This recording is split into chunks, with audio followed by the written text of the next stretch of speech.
નમસ્કાર દર્શક મિત્રો, શિનોર સમાચારમાં હું મેઘા અગ્રવાલ આપનું હાર્દિક સ્વાગત કરું છું. આપ જોઈ રહ્યા છો શિનોર સમાચાર. નજર કરીએ આજના મહત્વના સમાચાર.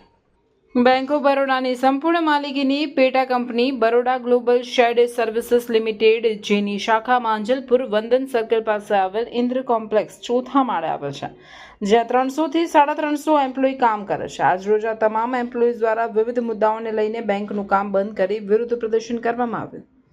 બરોડા ગ્લોબલ શેડ સર્વિસીસ લિમિટેડમાં કામ કરતા લોકોનું કહેવું છે કે નવા જોડાયેલ એમ્પ્લોઈઝને વધારે ઇન્ક્રીમેન્ટ સાથે પગાર આપવામાં આવી રહ્યો છે અને જૂના એમ્પ્લોઈઝનો પગાર વધારવામાં આવતો નથી, તથા ઓફિસના સમય કરતાં પણ વધારે રોકાઈને તેમની પાસેથી કામ કરવામાં આવે છે, જેને લઈને માંજલપુર ઇન્દ્ર કોમ્પ્લેક્સની બ્રાન્ચ અને સયાજીગંજ વિસ્તારમાં આવેલ બ્રાન્ચના એમ્પ્લોઈઝ દ્વારા કામ બંધ કરીને વિરોધ કરવામાં આવી રહ્યો છે. વધુમાં માહિતી બરોડા ગ્લોબલ શેડ સર્વિસીસ લિમિટેડના એમ્પ્લોઈઝ દ્વારા આપવામાં આવી હતી. બ્યુરો રિપોર્ટર શિનોર સમાચાર ન્યૂઝ વડોદરા.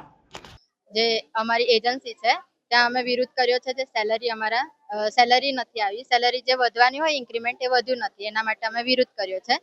350 લોકો અહીંયા જોબ કરી રહ્યા છે અમે, અને અમારા 350 લોકોનો એક જ મુદ્દો છે કે અમારી સેલરી જે છે ઇન્ક્રીમેન્ટ અમારું વધ્યું નથી, ઇક્વલ કરો, કાં તો જે નવા લોકો આવે છે એ લોકોની વધારે છે એના બરાબર કરો. અમારી જે નવા આવે છે વધારે થાય છે અને જે જૂના છે અમે 3 વર્ષથી જોબ કરી રહ્યા છે પણ એ જ સેલરી છે અમારી, રેગ્યુલર જે આવે છે એ જ સેલરી છે, એમાં કોઈ ઇન્ક્રીમેન્ટ વધ્યું નથી. અધિકારો અમે જે અંદર જે અમારા ટીએલ હોય છે, એચઆર હોય છે, બધાને જાણ કરી છે. બધા એક જ વસ્તુ કહે છે, વાત થશે, આગળ કઈ કાર્યવાહી થશે પછી થશે, પણ કોઈ સરખો રિસ્પોન્સ અમને આપવામાં આવતો નથી. વાત કરવા જઈએ છે કૂતરાની જેમ હોય એવી રીતે બગાડીને મોકલી દે છે અમને.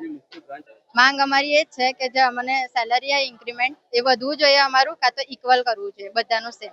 જે જૂના છે એ લોકોનું પણ સેમ રહેવું જોઈએ, નવા છે એમનું બી સેમ રહેવું જોઈએ, ના કે એ નવાનું વધારે હોવું જ ના જોઈએ, કેમ કે અમે તો 3 વર્ષથી જોબ કરી રહ્યા છીએ. હા, અમને અમારો ટાઈમ છે, એચઆરે અમને જ્યારે ઇન્ટરવ્યુ લીધું હતું 9:30 થી 6:30 નો ટાઈમ હતો, અને હમણાં એ લોકો કોઈ પણ મીટિંગ કે કશું બી લે છે તો એ કવર કરવું પડે છે. એટલે 9 વાગે અમારે લોગિન, 9:15 અમારી મીટિંગ હોય છે, 9:30 નો ટાઈમ છે, છતાં અમને 9 વાગે આવી જવું પડે છે. 6:30 નો ટાઈમ છે રેગ્યુલર, તો પણ અમને 7 વાગે ઘરે જ મોકલવામાં આવે છે. જે છોકરીઓને અમે કહી દીધું છે કે 6:30 પછી કોઈ રોકાવામાં નહીં આવે. ઐશ્વરી પરમાર. અને બીજા 2-3 જે અમે લોકોએ જે આ રજૂઆત કરી છે આના વિશે, એ લોકોને કહેવામાં આવી છે કે નોકરીથી કાઢી મૂકશે. અને બીજું કે આ લોકો સિચ્યુએશન કોઈ સમજતા નહીં. આપણે ફેમિલી માટે કરતા હોય તો ફેમિલીમાં ગયા મહિને મારા મમ્મીને હાર્ટ એટેક આવ્યો, તો ડોક્યુમેન્ટ્સ મોકલ્યા તો એવું કહે છે કે તમારે આવવું જ પડશે, એમ ગમે તેમ ફોર્સફુલી બોલાવે છે. અને ગઈકાલે મારા છોકરાને ટાંકા આવ્યા, તે છતાં આજે સવારમાં મેસેજ આવ્યો કે તમારે આવવું જ પડશે ઓફિસ. એમ